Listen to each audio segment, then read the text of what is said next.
ಸ್ನೇಹಿತರೆ ನಮಸ್ಕಾರ, ಇದು ಉತ್ಕರ್ಣ ಟ್ರೇಡಿಂಗ್ ಯೂಟ್ಯೂಬ್ ಕನ್ನಡ ಚಾನೆಲ್. ಇವತ್ತಿನ ವಿಡಿಯೋದಲ್ಲಿ ಬಿಟ್ಕಾಯಿನ್ ಬರೋದಕ್ಕಿಂತ ಮುಂಚೆ ಬಂದಂತಹ ಹಲವಾರು ಡಿಜಿಟಲ್ ಕರೆನ್ಸಿಗಳು ಫೇಲ್ಯೂರ್ ಆಗಿದ್ದೇ ಯಾಕೆ, ಆ ಫೇಲ್ಯೂರ್ ಆಗಿದ್ದಕ್ಕೆ ಕಾರಣ ಆದಂತಹ ಪ್ರಮುಖ ಅಂಶಗಳು ಯಾವುವು, ಈ ಎಲ್ಲ ಅಂಶಗಳನ್ನು ಕೂಡ ದಾಟಿ ಬಿಟ್ಕಾಯಿನ್ ಹೇಗೆ ಇವತ್ತು ಜಗತ್ತಿನಾದ್ಯಂತಹ ಮೋಸ್ಟ್ ರೆಕಗ್ನೈಸಬಲ್ ವೇಯಬಲ್ ಡಿಜಿಟಲ್ ಮನಿಯಾಗಿ ರೂಪುಗೊಂಡಿದೆ ಅಂತ ಹೇಳಿ ಈ ವಿಡಿಯೋದಲ್ಲಿ ತಿಳಿತಾ ಹೋಗೋಣ. ಓಕೆನಾ? ಈ ಒಂದು ಡಿಜಿಟಲ್ ಮನಿ ಅಂತ ಏನು ಕಾನ್ಸೆಪ್ಟ್ ಇದೆ, ಇದೊಂದು ಇನೋವೇಟ್ ಆಗೋದಕ್ಕೆ ಪ್ರಮುಖ ಕಾರಣ ಕ್ರಿಪ್ಟೋಗ್ರಫಿ ಮೂವ್ಮೆಂಟ್. 1980 1990ನೇ ಆಸ್ಪಾಸಿನಲ್ಲಿ ಈ ಒಂದು ಕ್ರಿಪ್ಟೋಗ್ರಫಿ ಮೂವ್ಮೆಂಟ್ ಒಂದು ದೊಡ್ಡ ಸಂಚಲನ ಮೂಡಿಸಿರುತ್ತೆ. ಕ್ರಿಪ್ಟೋಗ್ರಫಿ ಮೂವ್ಮೆಂಟ್ ಅಂತಂದರೆ ಯಾರೆಲ್ಲ ಕ್ರಿಪ್ಟೋಗ್ರಫಿಯಲ್ಲಿ ಪರಿಣಿತರಾಗಿರ್ತಾರೆ, ಅಂದರೆ ಅವ್ರನ್ನ ಸೈಫರ್ ಪಂಕ್ ಅಂತ ಕರೀತಾರೆ, ಅವರು ಈ ಕ್ರಿಪ್ಟೋಗ್ರಫಿ ಮೂವ್ಮೆಂಟ್ನಲ್ಲಿ ಅತಿ ಹೆಚ್ಚು ಭಾಗವಹಿಸಿರ್ತಾರೆ. ಅವರೆಲ್ಲರೂ ಕೂಡ ಬಹುತೇಕ ಜನ, ಅಂದರೆ ಎಲ್ಲರೂ ಕೂಡ ಅಲ್ಲ, ಒಂದು ಲೆಜೆಂಡ್ಸ್ ಅಂತ ಏನು ಕರಿತೀವಿ ಸೈಫರ್ ಪಂಕಲ್ಲಿ, ಒಂದು ಇನೋವೇಷನ್ ಕಡೆ ಕೆಲಸ ಮಾಡ್ತಾ ಇರ್ತಾರೆ. ಆ ಇನೋವೇಷನ್ನೇ the emergence of viable digital money. ನಾವು ಇಂಟರ್ನೆಟ್ ಮುಖಾಂತರ ಒಬ್ಬರಿಂದ ಇನ್ನೊಬ್ಬರಿಗೆ ಹೇಗೆ ನಾವು ಒಂದು ಡಿಜಿಟಲ್ ಕರೆನ್ಸಿನ ಕಳಿಸ್ಬೋದು ಅನ್ನೋದ್ರ ಬಗ್ಗೆ ಇನೋವೇಷನ್ ಮಾಡ್ತಿರ್ತಾರೆ. ಆ ಒಂದು ಇನೋವೇಷನ್ 1980ನೇ ಇಸ್ವಿಲಿ ಶುರುವಾಗ್ತಾ ಹೋಗುತ್ತೆ. The emergence of viable digital money is link to the developments in cryptography.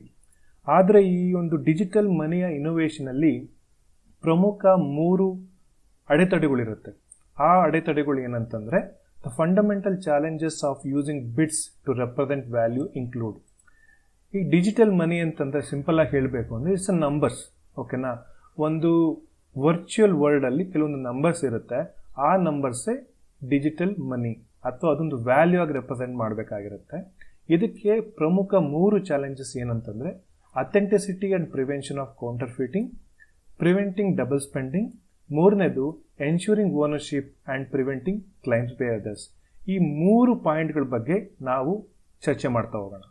ಮೊದಲನೇ ಸಮಸ್ಯೆ ಏನಂತಂದರೆ ಅಥೆಂಟಿಸಿಟಿ ಆ್ಯಂಡ್ ಪ್ರಿವೆನ್ಷನ್ ಆಫ್ ಕೌಂಟರ್ಫೀಟಿಂಗ್. ಕೌಂಟರ್ಫೀಟಿಂಗ್ ಅಂದರೆ ಕನ್ನಡದಲ್ಲಿ ನಕಲಿ ಅಂತ ಕರೀತಾರೆ. ನಾನು ಇದನ್ನು ಫಿಯೇಟ್ ಕರೆನ್ಸಿ ಅಂದರೆ ನಮ್ಮ ಇಂಡಿಯನ್ ರುಪಿ ಅಥವಾ US ಡಾಲರ್ಸ್ ಬಗ್ಗೆ ಕಂಪೇರ್ ಮಾಡಿ ಹೇಳೋದಾದರೆ, ನಮ್ಮ ಹತ್ರ ಇರ್ತಕ್ಕಂಥ ಕರೆನ್ಸಿ ನೋಟ್ ಅಸಲಿನ ನಕಲಿನ ಅನ್ನೋದ್ರ ಬಗ್ಗೆ ನಮಗೆ ಕ್ಲಾರಿಟಿ ಇರಬೇಕಾಗುತ್ತೆ. ಅದೇ ರೀತಿ ಕೂಡ ಡಿಜಿಟಲ್ ಮನಿ ಅಥವಾ ಡಿಜಿಟಲ್ ಕರೆನ್ಸಿ ಕೂಡ ನಕಲಿ ಆಗಿರಬಾರ್ದು, ಅದು ಅಸಲಿ ಆಗಿರಬೇಕು. ಈ ಒಂದು ಪ್ರಾಬ್ಲಮ್ನ ಸಾಲ್ವ್ ಮಾಡೋದು ಹೇಗೆ ಅಂದರೆ, ನಮ್ಮ ಹತ್ರ ಇರ್ತಕ್ಕಂಥ ಡಿಜಿಟಲ್ ಮನಿ ಅಸಲಿನ ನಕಲಿನ, ಈ ಒಂದು ಪ್ರಾಬ್ಲಮ್ನ ಸಾಲ್ವ್ ಮಾಡಬೇಕಾಗತ್ತಲ್ಲ. ಸೊ ಇದು ಮೊದಲ ಪ್ರಾಬ್ಲಮ್ ಕ್ರಿಪ್ಟೋಗ್ರಫಿ ಮೂವ್ಮೆಂಟಲ್ಲಿ, especially the emergence of digital money. The problem is ensuring that the digital money is genuine, it's not a duplicate or a fake. ನಮ್ಮ ಹತ್ರ ಇರ್ತಕ್ಕಂಥ ಡಿಜಿಟಲ್ ಮನಿ ಡೂಪ್ಲಿಕೇಟ್ ಆಗಿರಬಾರ್ದು, ನಮ್ಮ ಹತ್ರ ಇರ್ತಕ್ಕಂಥ ಡಿಜಿಟಲ್ ಮನಿ ಫೇಕ್ ಆಗಿರಬಾರ್ದು, ಒರಿಜಿನಲ್ ಆಗಿರಬೇಕು, genuine ಆಗಿರಬೇಕು. ಇದು problem statement.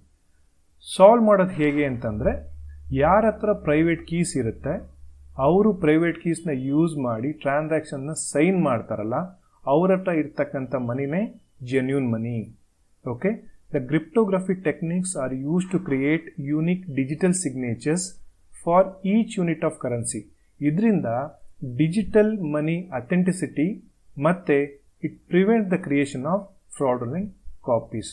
ಅಂದರೆ ಸಿಂಪಲ್ ಆಗಿ ಹೇಳಬೇಕು ಅಂತಂದರೆ, ಯಾರ ಹತ್ರ ಪ್ರೈವೇಟ್ ಕೀಸ್ ಇರುತ್ತೆ ಆ ಪ್ರೈವೇಟ್ ಕೀಸ್ ಮುಖಾಂತರ ಟ್ರಾನ್ಸಾಕ್ಷನ್ನ ಸೈನ್ ಮಾಡುವಂಥ ಅಧಿಕಾರ ಯಾರ ಹತ್ರ ಇರುತ್ತೆ, ಆ ಒಂದು ಸೈನ್ ಮಾಡಿದಂಥ ಮನಿನೇ ಜೆನ್ಯೂನ್. ಅದು ಬಿಟ್ಟು ಬೇರೆ ಯಾವುದೇ ಇದ್ರೂ ಕೂಡ ಅದು ಜೆನ್ಯೂನ್ ಆಗಿರೋಕ್ಕೆ ಸಾಧ್ಯ ಇಲ್ಲ ಅಂತ ಹೇಳಿ ಡಿಸೈಡ್ ಮಾಡಲಾಗ್ತದೆ.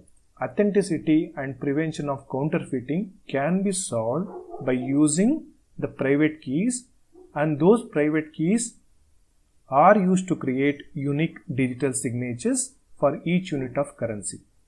ನಿಮಗೇನಾದರೂ ಪ್ರೈವೇಟ್ ಕೀಸ್ ಅಂದರೆ ಏನು, ಪ್ರೈವೇಟ್ ಕೀಸ್ನ ಯೂಸ್ ಮಾಡಿ ಟ್ರಾನ್ಸಾಕ್ಷನ್ನ ಸೈನ್ ಮಾಡೋದು ಹೇಗೆ, ಇದ್ರ ಬಗ್ಗೆ ನಿಮ್ಗೆ ಅರ್ಥ ಆಗ್ತಿಲ್ಲ ಅಂತಂದರೆ ಏನು ಯೋಚನೆ ಮಾಡಬೇಡಿ. ಬಿಟ್ಕಾಯಿನ್ ಕಲಿತಾ ಹೋದಂತೆಲ್ಲ ಈ ವರ್ಡ್ಗಳು ಆರಾಮಾಗಿ ಅರ್ಥ ಆಗ್ತಾ ಹೋಗುತ್ತೆ.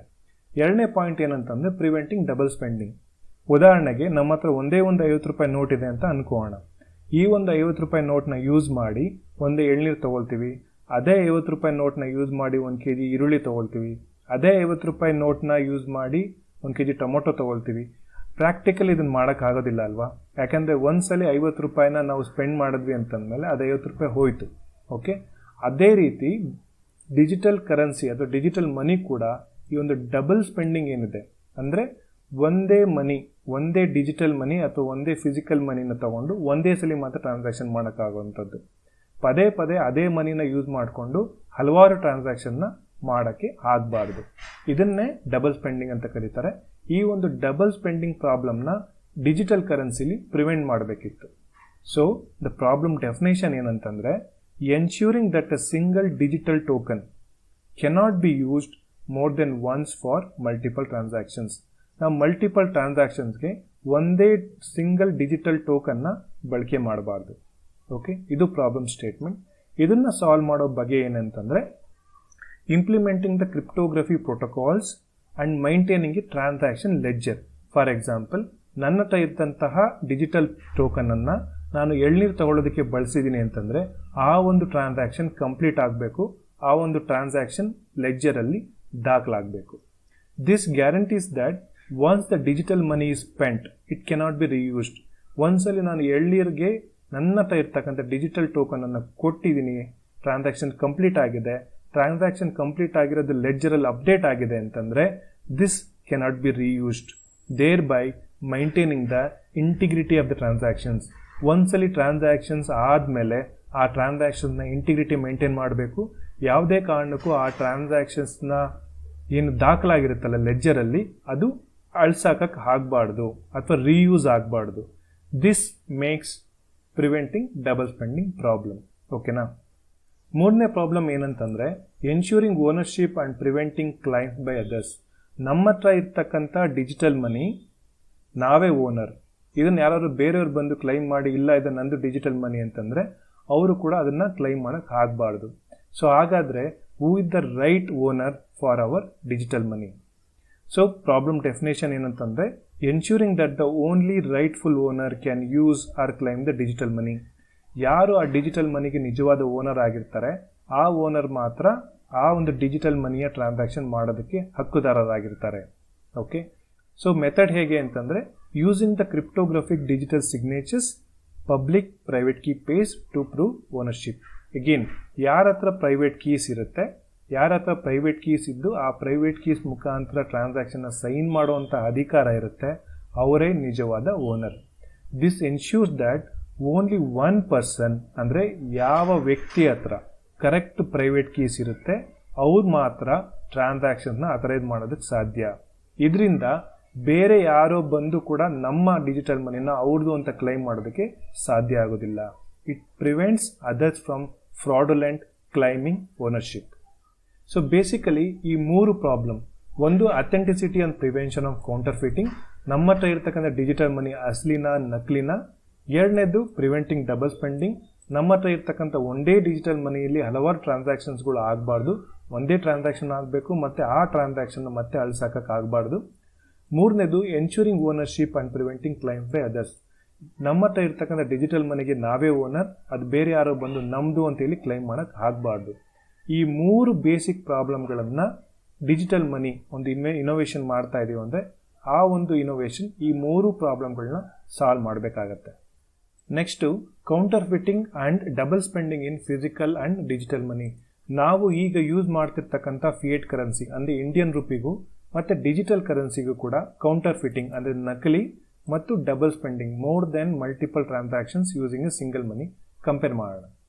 ಫಿಸಿಕಲ್ ಮನಿ ಅಂದರೆ ನಾವೇನು ಇಂಡಿಯನ್ ರುಪೀಸ್ ಯೂಸ್ ಮಾಡ್ತಾ ಇದ್ದೀವಿ ಅದರ ನಕಲಿನ ಅಸಲಿ ಅಂತ ನೋಡೋದಕ್ಕೆ ಸೆಂಟ್ರಲ್ ಬ್ಯಾಂಕ್ ಅಥಾರಿಟಿ ಪ್ರತಿಯೊಂದು ನೋಟ್ಗೂ ಕೂಡ ತನ್ನದೇ ಆದಂಥ ಒಂದು ಸೀರಿಯಲ್ ನಂಬರ್ ಕೊಟ್ಟಿರುತ್ತೆ. ಓಕೆ, ಅವರು ಕೊಟ್ಟಿರ್ತಕ್ಕಂಥ ಸೀರಿಯಲ್ ನಂಬರ್ ಮುಖಾಂತರನೇ ಇದು ನಕಲಿನ ಅಸಲಿನ ಅಂತ ಹೇಳಿ ಕಂಡುಹಿಡಿತೀವಿ. ಎರಡನೇದು double spending problem in physical notes. ಒಂದ್ಸಲಿ ನಾವು ಯಾವ್ದಾದ್ರು ಟ್ರಾನ್ಸಾಕ್ಷನ್ ಏನಾದ್ರು ಖರೀದಿ ಮಾಡಿದ್ಮೇಲೆ ನಮ್ಮ ಹತ್ರ ಇರ್ತಕ್ಕಂಥ ಫಿಸಿಕಲ್ ನೋಟ್ ಫಿಯೇಟ್ ಕರೆನ್ಸಿನ ಕೊಟ್ಬಿಡ್ತೀವಿ. ಹಾಗಾಗಿ ಮತ್ತೆ ಅದೇ ನೋಟನ್ನು ಬೇರೆ ಕಡೆ ಟ್ರಾನ್ಸಾಕ್ಷನ್ ಮಾಡೋಕ್ಕಾಗೋದಿಲ್ಲ. ಸೊ ದೇರ್ ಬೈ ಫಿಯೇಟ್ ಕರೆನ್ಸಿಲಿ ನಕಲಿ ಮತ್ತು ಡಬಲ್ ಸ್ಪೆಂಡಿಂಗ್ ಪ್ರಾಬ್ಲಮ್ನ ಈಸಿಯಾಗಿ ಸಾಲ್ವ್ ಮಾಡ್ತೀವಿ. ಇದನ್ನು ಡಿಜಿಟಲ್ ಮನಿ ಕಂಪೇರ್ ಮಾಡಿದ್ರೆ ಕೌಂಟರ್ಫಿಟಿಂಗ್ ನಕಲಿ ಒಂದು ನಮ್ಮ ಹತ್ರ ಇರ್ತಕ್ಕಂಥ ಡಿಜಿಟಲ್ ಮನಿ ಅಸಲಿನ ನಕಲಿನ ಅಂತ ಹೇಗೆ ಕಂಡುಹಿಡಿಯೋದು? ಯಾರ ಹತ್ರ ಪ್ರೈವೇಟ್ ಕೀಸ್ ಇರುತ್ತೆ, ಪ್ರೈವೇಟ್ ಕೀಸ್ ಮುಖಾಂತರ ಟ್ರಾನ್ಸಾಕ್ಷನ್ನ ಸೈನ್ ಮಾಡೋಕ್ಕೆ ಸಾಧ್ಯ ಆಗುತ್ತೆ. ಸೈನ್ ಮಾಡಿ ಆ ಒಂದು ಡಿಜಿಟಲ್ ಮನಿನ ಒಂದು ವ್ಯಾಲೆಟ್ಗಿಂದ ಇನ್ನೊಂದು ವ್ಯಾಲೆಟ್ಗೆ ಮೂವ್ ಮಾಡ್ತಾರೆ. ಆ ಒಂದು ಮೂವ್ ಮಾಡೋದಕ್ಕೆ ಯಾರಿಗೆ ಶಕ್ತಿ ಇದೆ ಅವ್ರು ಮಾತ್ರ ನಿಜವಾದ ಓನರ್. ಏನು ಮೂವ್ ಆಗುತ್ತಲ್ಲ ಅದೇ ನಿಜವಾದ ಡಿಜಿಟಲ್ ಮನಿ. ಓಕೆ, ಎರಡನೇದು ಡಬಲ್ ಸ್ಪೆಂಡಿಂಗ್ ಪ್ರಾಬ್ಲಮ್. ಒಂದ್ಸಲಿ ಟ್ರಾನ್ಸಾಕ್ಷನ್ನ ಮೂವ್ ಮಾಡಿದ್ಮೇಲೆ ಯಾವುದೇ ಕಾರಣಕ್ಕೂ ಕೂಡ ಆ ಟ್ರಾನ್ಸಾಕ್ಷನ್ ರಿವರ್ಸ್ ಮಾಡೋಕ್ಕೆ ಸಾಧ್ಯ ಇಲ್ಲ.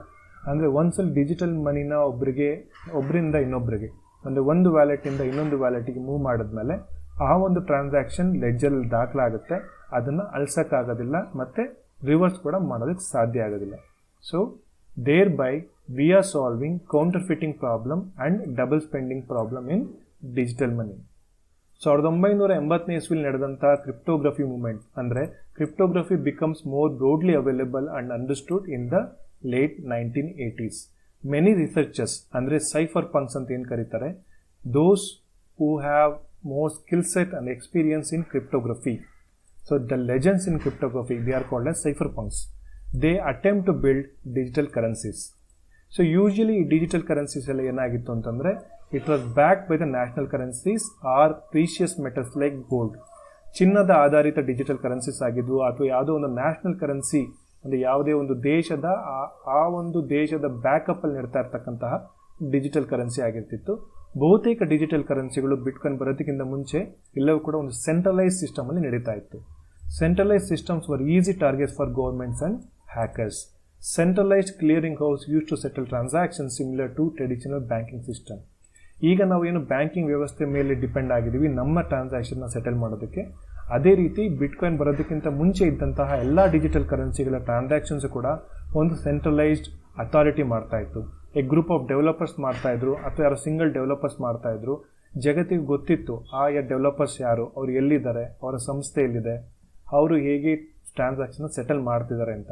So basically it's a single point of failure. ಆ ಒಂದು ಸೆಂಟ್ರಲ್ ಬ್ಯಾಂಕಿಂಗ್ ಸಿಸ್ಟಮ್ ಅಥವಾ ಸೆಂಟ್ರಲೈಸ್ ಸಿಸ್ಟಮ್ ಏನಾದ್ರು ಫೇಲ್ ಆಯಿತು ಅಂತಂದರೆ that entire digital currency system fail ಆಗ್ತಾ ಇತ್ತು. Many early digital currencies were litigated out of existence by governments. ಯಾವುದಾದ್ರು ಒಂದು ಡಿಜಿಟಲ್ ಕರೆನ್ಸಿ ಇನೋವೇಷನ್ ಆಗಿದೆ ಅಂತಂದಾಗ ಸೊ ಬೇಸಿಕಲಿ ಒಂದು ಸೆಂಟ್ರಲೈಸ್ ಸಿಸ್ಟಮಲ್ಲಿ ಆಪ್ರೇಟ್ ಆಗ್ತಿರೋದ್ರಿಂದ ಅವರು ಗೌರ್ಮೆಂಟ್ಗೆ ಈಸಿ ಟಾರ್ಗೆಟ್ ಆಗ್ತಾಯಿದ್ರು. And they are failed due to abrupt liquidation of parent companies.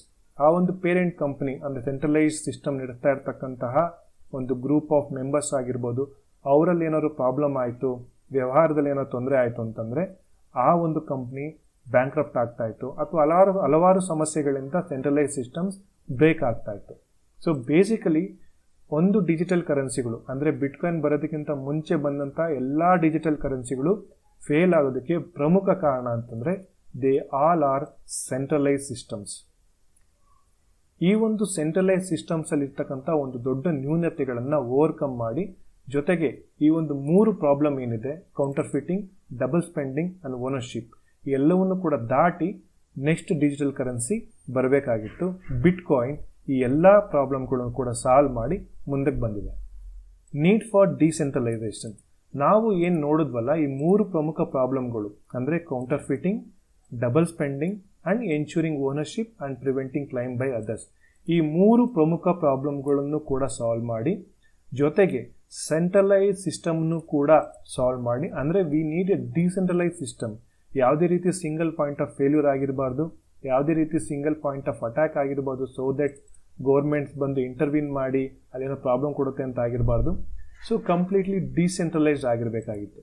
So basically ಈ 3 ಪ್ರಾಬ್ಲಮ್ನ ಕೂಡ ಸಾಲ್ವ್ ಮಾಡಬೇಕು, ಜೊತೆಗೆ ಆ ಒಂದು ವ್ಯವಸ್ಥೆ ಡಿಸೆಂಟ್ರಲೈಸೇಷನ್ ಆಗಿರಬೇಕು. ಸೊ ಇದು ನಮ್ಮ ಪ್ರಮುಖ ಪ್ರಾಬ್ಲಮ್ ಸ್ಟೇಟ್ಮೆಂಟ್.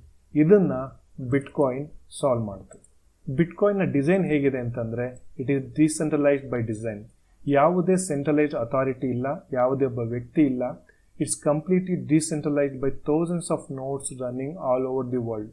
ಯಾವುದಾದ್ರು ಒಂದು ನೋಡ್ನ ಅಥವಾ ಗ್ರೂಪ್ ಆಫ್ ನೋಡ್ಸ್ನ ಅಟ್ಯಾಕ್ ಮಾಡಿ ಗೌರ್ಮೆಂಟು ಕೆಳಗಿಳಿಸ್ತು ಅಂದರೆ ಇಟ್ಸ್ ಡೌನ್ ಮಾಡ್ತು ಅಂದರೂ ಕೂಡ ಬಿಟ್ಕಾಯಿನ್ ನೆಟ್ವರ್ಕ್ ಏನೂ ಆಗೋದಿಲ್ಲ. It's completely decentralised. ಸಾವಿರಾರು ನೋಡ್ಗಳು, ಲಕ್ಷಾಂತರ ನೋಡ್ಗಳು ಜಗತ್ತಿನಾದ್ಯಂತ ರನ್ ಆಗ್ತಾ ಇದೆ. ಹಾಗಾಗಿ there is no single point of failure or there is no single point of attack. ಎರಡನೇದು, there is no central authority or a point of control. ಬಿಟ್ಕಾಯಿನ್ಗೆ ಯಾವುದೇ ರೀತಿ ಸೆಂಟ್ರಲ್ ಅಥಾರಿಟಿ ಇಲ್ಲ, ಯಾವುದೇ ಸಿಂಗಲ್ ಪಾಯಿಂಟ್ ಆಫ್ ಕಂಟ್ರೋಲ್ ಕೂಡ ಇಲ್ಲ. Thereby it is resistance to attacks by the governments and criminal elements. ಯಾವುದೇ ಕಾರಣಕ್ಕೂ ಗೌರ್ಮೆಂಟ್ ಆಗಿರಲಿ ಅಥವಾ ಕ್ರಿಮಿನಲ್ ಎಲಿಮೆಂಟ್ಸ್ ಆಗಿರಲಿ ಬಿಟ್ಕಾಯಿನನ್ನು ಅಟ್ಯಾಕ್ ಮಾಡೋದಕ್ಕೆ ಸಾಧ್ಯನೇ ಇಲ್ಲ. Because it completely decentralised. ಜಗತ್ತಿನಾದ್ಯಂತ ಹಲವಾರು ಸಾವಿರಾರು ನೋಡ್ಗಳು, ಲಕ್ಷಾಂತರ ನೋಡ್ಗಳು ರನ್ ಆಗ್ತಾ ಇದ್ದಾವೆ. ಅವೆಲ್ಲ ಎಲ್ಲಿದ್ದಾವೆ, ಹೇಗಿದ್ದಾವೆ ಅಂತ ಯಾರಿಗೂ ಕೂಡ ಗೊತ್ತೇ ಇಲ್ಲ. ಕೆಲವೊಂದು ಐಡೆಂಟಿಫೈ ಮಾಡ್ಬೋದು, ಆದರೆ ಹಲವಾರು ಐಡೆಂಟಿಫೈ ಮಾಡೋಕ್ಕೆ ಸಾಧ್ಯ ಇಲ್ಲ. ಯಾವ್ದಾದ್ರು ಒಂದು ರೀಜನ್ ಇರತಕ್ಕಂಥ ಬಿಟ್ಕಾಯಿನ್ ನೋಟ್ಸ್ನ ಅಟ್ಯಾಕ್ ಮಾಡ್ತೀವಿ ಅಂದ್ರು ಬಿಟ್ಕಾಯಿನ್ ನೆಟ್ವರ್ಕಿಗೆ ಏನೂ ಆಗೋದಿಲ್ಲ. Bitcoin network still keeps running. So bitcoin ಬರೋದಕ್ಕಿಂತ ಮುಂಚೆ ಬಂದಂತಹ ಎಲ್ಲ ಡಿಜಿಟಲ್ ಕರೆನ್ಸಿಗಳು ಮತ್ತು ಬಿಟ್ಕಾಯಿನ್ಗೂ ಕೂಡ ಇರುವಂತಹ ಪ್ರಮುಖ ವ್ಯತ್ಯಾಸ ಏನಂತಂದರೆ ಈಸ್ ಡಿಸೆಂಟ್ರಲೈಸೇಷನ್ ಆಗಿರುವಂತಹ ಕಾರಣದಿಂದ ಇವತ್ತಿಗೂ ಕೂಡ ಬಿಟ್ಕಾಯಿನ್ ರನ್ ಆಗ್ತಾ ಇದೆ, ಯಾವುದೇ ಸಿಂಗಲ್ ಪಾಯಿಂಟ್ ಆಫ್ ಫೇಲ್ಯೂರ್ಸ್ ಇಲ್ದಲೇನೆ. ಸೊ ಕನ್ಕ್ಲೂಷನ್ ಏನಂತಂದರೆ 1980ನೇ ಇಸ್ವಿಲಿ ನಡೆದಂತಹ ಕ್ರಿಪ್ಟೋಗ್ರಫಿ ಮೂವ್ಮೆಂಟ್, ಇದರಿಂದನೇ ಇನೋವೇಷನ್ ಆಫ್ ಡಿಜಿಟಲ್ ಕರೆನ್ಸಿಗಳಲ್ಲಿ ಇನೋವೇಷನ್ ನಡೀಲಿಕ್ಕೆ ಸಾಧ್ಯವಾಗಿದ್ದು, ಹಲವಾರು ದಶಕಗಳ ನಿರಂತರ ಪರಿಶ್ರಮದಿಂದ ಇವತ್ತು ನಮಗೆ ಬಿಟ್ಕಾಯಿನ್ ಅನ್ನುವಂಥ ಡಿಸೆಂಟ್ರಲೈಸ್ಡ್ ಇಮ್ಯೂಟಬಲ್ ಮನಿ ನಮಗೆ ಸಿಕ್ಕಿರುವಂಥದ್ದು. So decentralisation is a key to creating robust and attack resistant digital money systems. So decentralisation ಅನ್ನುವಂತಹ ಒಂದು ದೊಡ್ಡ ಫೀಚರ್ ಇರೋದ್ರಿಂದನೇ bitcoin represents a successful implementation of a decentralised digital currencies. Bitcoin ಬರೋದಕ್ಕಿಂತ ಮುಂಚೆ ಬಂದಂತಹ ಎಲ್ಲ ಡಿಜಿಟಲ್ ಕರೆನ್ಸಿಗಳು ಫೇಲ್ ಆಗೋದಕ್ಕೆ ಪ್ರಮುಖ ಕಾರಣ ಸೆಂಟ್ರಲೈಸೇಷನ್ ವ್ಯವಸ್ಥೆ. ಬಿಟ್ಕಾಯಿನ್ ಅದನ್ನು ದಾಟಿ ಡಿಸೆಂಟ್ರಲೈಸ್ಡ್ ವ್ಯವಸ್ಥೆ ಆಗಿರೋದ್ರಿಂದ ಇವತ್ತು ಜಗತ್ತಿನಾದ್ಯಂತ ಜನ ಅದನ್ನು ಬಳಕೆ ಮಾಡ್ತಾ ಇದ್ದಾರೆ. ಬಿಟ್ಕಾಯಿನ್ ಬಂದ ಮೇಲೆ ಬಂದಂತಹ ಹಲವಾರು ಕ್ರಿಪ್ಟೋ ಕರೆನ್ಸಿಗಳು ಕೂಡ ಸೆಂಟ್ರಲೈಸ್ ಸಿಸ್ಟಮ್ಸಲ್ಲಿ ಒಳಪಟ್ಟಿವೆ.